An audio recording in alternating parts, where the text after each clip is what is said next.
Merci beaucoup à la SRLF, à la SPLF de m'avoir invité. Alors, je suis réanimateur, je travaille aux urgences, je ne suis pas pneumologue. Donc, le sujet qu'on m'a demandé de vous traiter, c'est-à-dire les questions d'admission et de limitation sur quel patient, bon, c'est un sujet extrêmement vaste. Et aujourd'hui, je ne vais bien entendu pas vous apprendre à évaluer et à savoir exactement et précisément quel patient vous devez admettre ou pas, puisque c'est extrêmement multifactoriel. Néanmoins, l'idée, je pense, c'est de donner un certain nombre de données récentes ou plus ou moins récentes de la littérature qui permettent un petit peu d'orienter nos choix et de un petit peu clarifier les histoires concernant les patients en décompensation de BPCO. Alors pour être extrêmement simple, comme j'ai la chance de faire le premier topo, je vous rappelle globalement, quand on parle de décompensation de BPCO, est-ce qu'on parle vraiment de choses sérieuses, puisqu'il y a une nouveauté dans la fonction respiratoire du patient, avec une modification réelle des conditions respiratoires habituelles. On n'est pas dans la simple exacerbation. Il y a une aggravation associée des conditions mécaniques, avec donc des phénomènes généralement d'hypoxémie plus importantes que d'habitude, et surtout d'hypercapnie et d'acidose respiratoire, avec des seuils, vous voyez, qui peuvent être variables, mais c'est vrai que souvent on retient, en ce qui concerne l'hypercapnie, l'acidose, au moins un seuil de pH en dessous de 7,35, voire 7,30 pour caractériser la décompensation de BPCO dans le cadre d'une aggravation clinique avec un patient qui est plus ou moins en détresse respiratoire. Dans ce contexte, évidemment, les principes thérapeutiques, c'est ce que vous savez, qui peut être fait de façon indifférente aux urgences, en service, voire même à domicile pour certains patients. À l'extrême inverse, la ventilation invasive, et puis on en dira un mot parce que c'est peut-être, je ne sais pas, l'avenir, les techniques d'épuration de CO2 qui, elles, sont évidemment l'apanage de services de réanimation globalement. Et entre les deux, la VNI, qui est quelque chose qui, de plus en plus, peut être fait que ce soit à domicile, en service, aux urgences et en réanimation, donc une technique de ventilation extrêmement ubiquitaire. On connaît, je ne les détaille pas, les critères globalement de VNI qui sont à gauche, c'est-à-dire les patients BPCO avec une acidose significative, on va dire, et puis ceux de ventilation mécanique à droite, c'est-à-dire ceux qui ne peuvent pas recevoir de VNI, ceux qui sont en échec de VNI ou qui présentent une hypoxémie sévère globalement. Avant de pouvoir répondre à la question quel patient admettre et quel patient limiter, quelques notions pronostiques, c'est-à-dire pour répondre à cette question, il faut éventuellement pouvoir répondre à la première question qui est peut-on prédire le pronostic de ces patients en prenant connaissance de leur dossier et en les examinant. Alors, le pronostic de la BPCO, il repose à long terme chez le BPCO stable sur des scores. Il y en a plusieurs. Je crois qu'un de ceux qui sont utilisés quand même assez couramment, c'est Scorebod, vous voyez, qui permet de classer les patients en fonction du VEMS, de la distance marchée en 6 minutes, des échelles de dyspnée et de l'existence d'une dénutrition ou pas, et qu'en fonction des classes, on arrive à assez relativement bien prédire la survie à 4 ou 5 ans. Mais ça n'est valable que chez le BPCO stable. Chez le BPCO en exacerbation hospitalisée, il y a certains autres scores qui ont pu être mis au point, comme cet indice Codex, qui lui va tenir compte non seulement du VEMS et de l'échelle de dyspnée, mais aussi donc des comorbidités avec l'index de Charlson, qui est quand même assez fréquemment utilisé, et aussi qui va tenir compte du nombre d'exacerbations dans l'année qui vient de passer. C'est-à-dire que le fait qu'un patient en soit à sa deuxième, troisième, quatrième exacerbation depuis un an est un facteur quand même d'assez mauvais pronostic, avec, vous le voyez, une capacité de ce score en fonction des tranches à discriminer la probabilité de survie à un an, mais vous voyez avec des courbes ROC qui sont quand même relativement peu performantes. Concernant la BPCO décompensée en réanimation, cette série très importante a été publiée il y a maintenant 2 ans et est extrêmement multicentrique avec des patients donc de réanimation. Et vous voyez, les auteurs ont comparé des patients admis pour BPCO décompensés avec une très grosse autre cohorte de 177 000 patients, de patients sans BPCO. Ce qu'il apparaît globalement quand on regarde les patients BPCO, c'est qu'ils ont de très nombreuses comorbidités par rapport à, on va dire, au ventre mou de tous les autres patients de réa, que globalement, pratiquement les 3/4 d'entre eux sont déjà au stade d'insuffisance respiratoire chronique. Et si on regarde un petit peu les données, on va dire, de devenir de ces patients et leurs caractéristiques, ils ont en moyenne 67 ans, c'est plus souvent des hommes. Et ils ont une durée moyenne de séjour de 6 jours, mais bon, qui est vraiment une durée moyenne, parce qu'on sait tous que globalement, il y a vraiment 2 types, quoi. Il y a ceux qui vont rester peu longtemps parce qu'ils ont une décompensation qui ne nécessite pas l'intubation, et il y a, on les voit ici, environ 35% des patients, donc un gros tiers, qui vont nécessiter une ventilation prolongée, c'est-à-dire d'au moins une ventilation mécanique d'au moins 21 jours. La mortalité, elle est de l'ordre de 20% en réanimation, mais elle est de plus de 30% à l'hôpital. Donc on voit aussi que c'est des patients qui, de par leur comorbidité, vont pouvoir parfois passer un cap en réanimation avec la VNI, etc. Et finalement, ils vont décéder à l'hôpital, soit parce qu'on aura décidé qu'ils ne reviendront pas en réanimation, soit parce qu'ils vont faire d'autres contre-indications qui ne relèveront pas de la réanimation.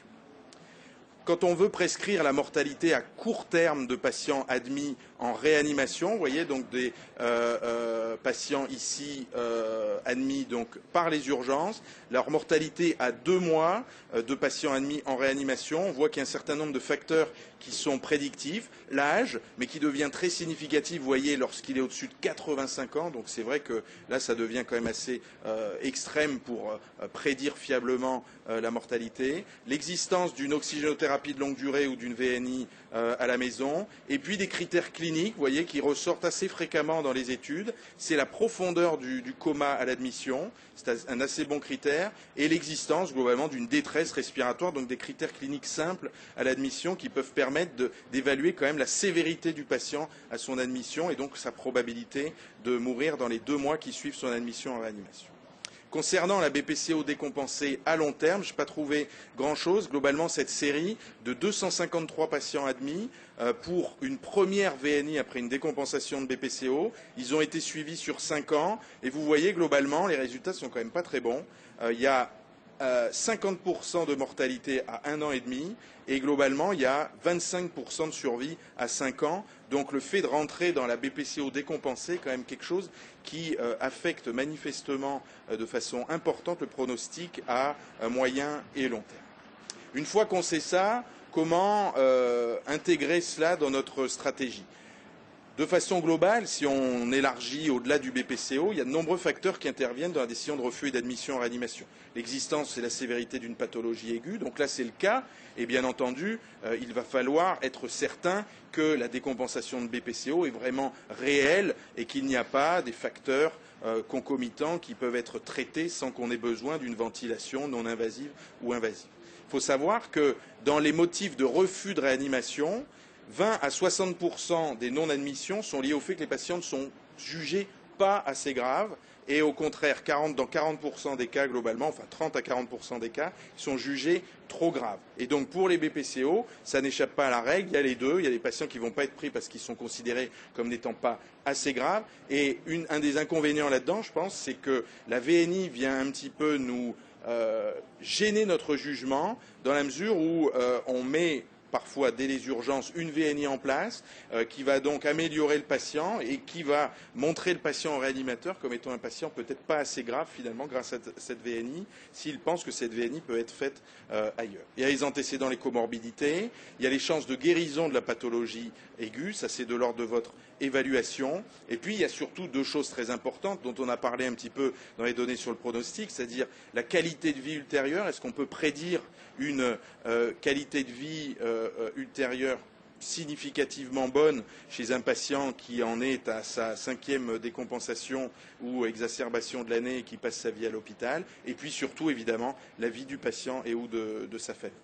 Pour être synthétique, quand on a un patient décompensé de BPCO SAU, qu'est-ce qu'on va faire?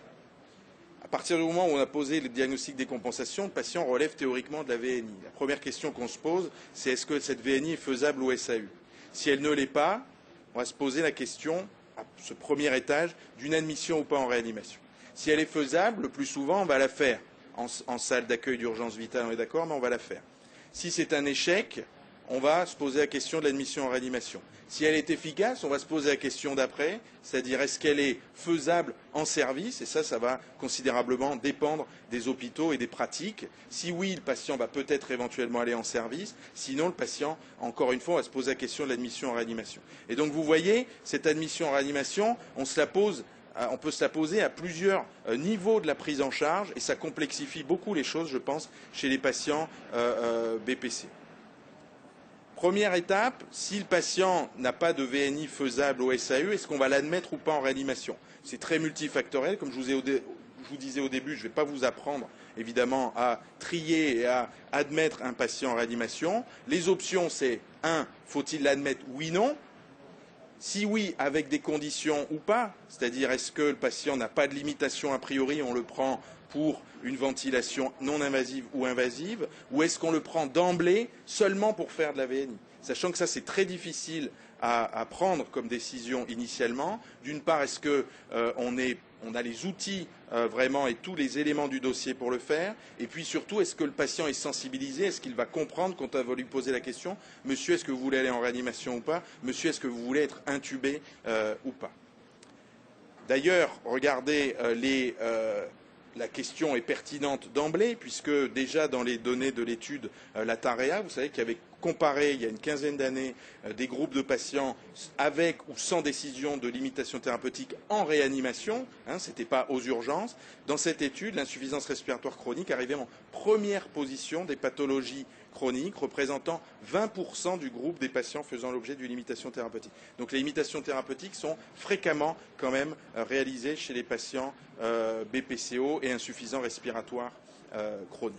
Néanmoins, quand on regarde des études comme celle-ci française, qui regardent les facteurs de risque de refus de patients en réanimation, même si, vous voyez, le fait d'être totalement dépendant ou très dépendant apparaît comme étant un facteur de refus des patients, la notion, par exemple, d'insuffisance respiratoire chronique n'apparaîtant pas comme étant en soi un facteur de refus du patient en réanimation. En plus, les patients, ils sont mal informés. Cette étude est très intéressante, a été publiée l'année dernière par Mathieu Schmitt et Alexandre Demoule, qui ont fait une étude par questionnaire, et ils ont questionné des patients BPCO à la sortie de réanimation, ainsi que des pneumologues et des réanimateurs. Et globalement, de quoi se sont-ils rendus compte? Vous voyez qu'ici, en noir, ce sont les cas où les patients n'ont jamais discuté de l'item mentionné avec leur pneumologue. Et on peut voir que globalement, pour tout ce qui est de l'ordre de la réanimation, de la ventilation mécanique, de la trachéotomie, dans plus de 50% des cas, les patients ou leurs familles n'ont pas jamais discuté de la notion d'admission en réanimation ou de ventilation mécanique avec leur pneumologue. De même, à la moitié des patients n'ont pas été informés d'une possible admission en réanimation. Donc beaucoup d'entre eux arrivent un petit peu surpris, vierges de toute connaissance dans ce domaine aux urgences. Alors c'est vrai que si on parle de VNI, la VNI peut être utilisée dans les cas, c'est recommandé, où on va décider de ne pas intuber les patients. C'est en effet une option tout à fait possible. D'ailleurs, regardez ce travail qui a été publié maintenant il y a 2 ans, avec en premier auteur Elie Azoulay, qui ont comparé 2 cohortes de patients.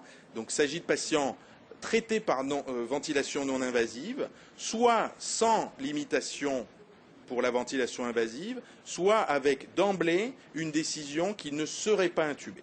Globalement, ça représente 20% des patients. Et ce n'est pas que les patients BPCO. Cependant, les patients BPCO, vous voyez, sont plus souvent représentés dans les patients qu'on va décider de ne pas intuber, parce qu'il s'agit parfois de quelque chose pour lequel ils ont été sensibilisés, ils ont émis un avis, ou alors on a le temps de voir les choses évoluer sous VNI, et donc de faire mûrir, entre guillemets, cette décision. D'ailleurs, pour la moitié des patients qui vont finir par refuser l'intubation, cette décision, elle n'est pas d'emblée aux urgences, surtout me faites rien, je refuse. C'est une décision qui est prise en réanimation au fur et à mesure, après réflexion, discussion avec lui-même, sa famille, lui-même et sa famille le plus souvent.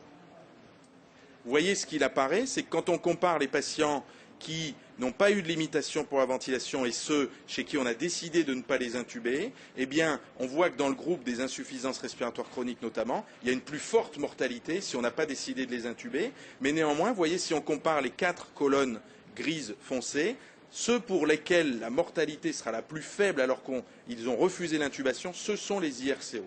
Donc ces insuffisants respiratoires chroniques, ce n'est pas entre guillemets parce qu'on a décidé de ne leur faire de la VNI et de ne pas les intuber, que ça veut dire qu'a priori, on va les condamner ou qu'ils ont des chances extrêmement faibles. Vous voyez, il n'y aura qu'une mortalité de l'ordre de 30%, donc ça peut valoir la peine, même dans ces conditions, de les prendre en réanimation.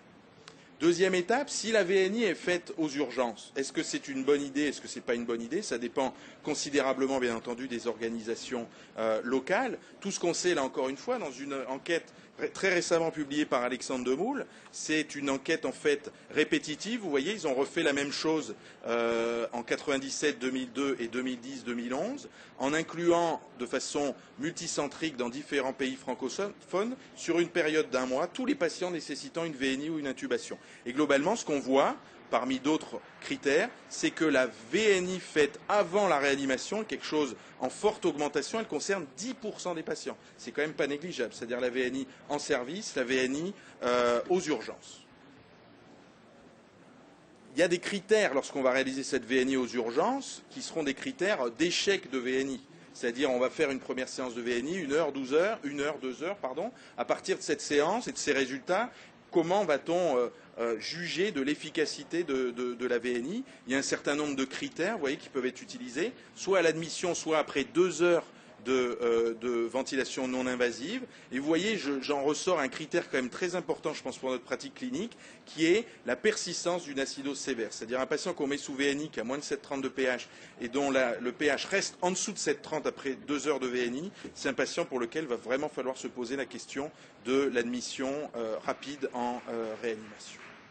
Si cette VNI est efficace aux urgences et qu'elle a permis, entre guillemets, de remonter le pH, d'améliorer la symptomatologie respiratoire du patient, on peut se poser la question de savoir, à partir de là, que fais-je? Est-ce que c'est une VNI très intensive, il est très dépendant, donc je vais le mettre en réanimation, ou est-ce que la VNI va être faisable en service? On sait dans certains hôpitaux qu'il y a certains services de pneumologie qui sont tout à fait organisés pour faire de la VNI, même en phase aiguë de décompensation. Cette étude maintenant a une quinzaine d'années, mais elle avait bien montré que globalement, chez des patients en décompensation, avec une fréquence respiratoire supérieure à 23, une acidose pas trop sévère, un pH supérieur à 7,25, donc vous voyez, menée dans 14 hôpitaux sur 22 mois, qu'une VNI intensive, donc réalisée dans les 3 premiers jours de l'admission, chez des patients qui avaient, vous voyez, en moyenne 7,31 de pH dans le groupe VNI et 7,32 et 7,31 dans le groupe non réalisation de VNI, eh bien on pouvait diminuer le recours à l'intubation, surtout chez les patients pas trop sévères, c'est-à-dire ceux qui avaient un pH supérieur à 7,30. Donc le fait de transférer en service, si le service est organisé, le patient est quelque chose qui peut être intéressant. Et donc on voit globalement, au bout du compte, que la question admission-réanimation, en fonction des endroits, des organisations, de l'évolution du patient, elle va se poser à plusieurs niveaux et c'est extrêmement, je pense, compliqué. Et il faudra évidemment mêler l'urgentiste, le pneumologue et le réanimateur à cette discussion, à cette réflexion, le plus tôt possible. Néanmoins, il y a souvent du doute, évidemment, et ce sera un peu le message de la fin.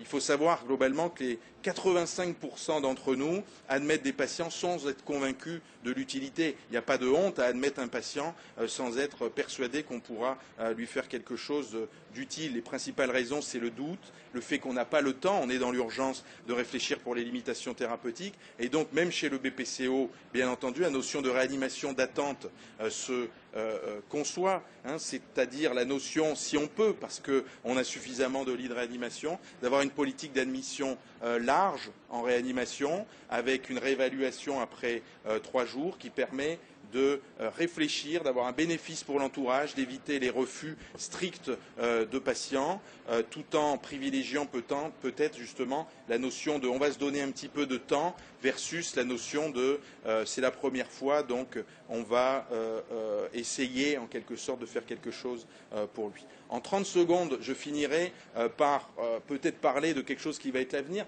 et qui va, je ne sais pas, rentrer dans la réflexion sur la décision de limitation ou pas d'intubation, et savoir la réponse, est-ce que cette épuration de CO2 sera une technique pour les patients limitée pour l'intubation? À l'heure actuelle, c'est une technique qui est évaluée très largement pour voir si on arrive à ne pas intuber des patients qui sont globalement en échec de VNI. Mais est-ce que ça sera un outil qu'on pourra utiliser a priori en se disant ce patient, je ne l'intuberai pas, mais il ne sera pas barré pour l'épuration de CO2? C'est une question qui méritera de se poser dans l'avenir, parce que c'est une technique qui épure bien le CO2, mais qui a des inconvénients, vous le voyez, avec notamment des saignements, et qui doit faire l'objet d'évaluation. Pour juste vous donner un cas clinique assez marquant qu'on a fait, nous, dans le service, même si a priori je ne suis pas ni un believer, ni un contre cette technique. Un patient, vous voyez, assez âgé, assez fatigué, qui est sous VNI continue depuis 20 heures. Dès qu'on lui arrête sa VNI, il se met en détresse respiratoire. Il a, vous voyez, une FiO2 à 35% et sous VNI, il a une fréquence respiratoire à 27, pas de tirage. Il est bien, moyennant cette VNI, mais il est totalement dépendant de cette VNI. Alors on lui a mis la technique d'épuration de CO2. Vous voyez, ça marche bien. On épure 107 ml par minute de CO2. À un débit de pompe de 370 ml par minute, et le patient, quasiment instantanément, 1 heure après, on lui enlève la VNI, et il mange, il boit, et il est comme vous et moi. Vous voyez la baisse de la PCO2 qui est partie de 80, qui est arrivée à 50, avec le pH qui est donc passé de 7,25 sous VNI à 7,40 sous VNI, puis à 7,34 sans VNI, vous voyez, avec une évolution dans le temps qui était relativement bonne, et on a pu, au bout de 2-3 jours, arrêter le système d'épuration de CO2. Donc tout ça pour vous dire que ce patient, on n'était pas super emballé à l'idée de l'intuber, et pourtant on a utilisé cette technique. Alors on est en cours d'évaluation, et c'est une question qui va pouvoir éventuellement se poser. Vous voyez son évolution avec finalement le malade qui avait une pneumonie à rhinovirus. Donc en conclusion, la BPCO, donc c'est un motif fréquent, j'en ai pas parlé, mais globalement ça dépend énormément des hôpitaux et des structures, mais en moyenne c'est 5% des admissions et des propositions d'admission en réanimation. C'est un facteur de limitation thérapeutique, mais ce n'est pas obligatoirement un facteur de refus d'admission, et on prend beaucoup de ces patients en réanimation. Le problème, c'est qu'ils sont souvent mal informés en amont, il y a beaucoup de progrès à faire là-dessus. La stratégie de décision elle est basée sur les urgentistes, les pneumologues et les réanimateurs. Et ce qui est intéressant finalement dans cette démarche pour le BPCO, c'est qu'on a finalement une gradation thérapeutique selon la gravité qui est possible, selon les souhaits du patient. Est-ce que c'est le binôme ventilation invasive, ventilation mécanique? Est-ce que ça sera à l'avenir le binôme ventilation invasive, ventilation mécanique, épuration de CO2 qui permettra de grader ça en fonction des désirs des patients et de ce qu'on peut leur apporter? C'est l'avenir qui nous le dira. Merci beaucoup.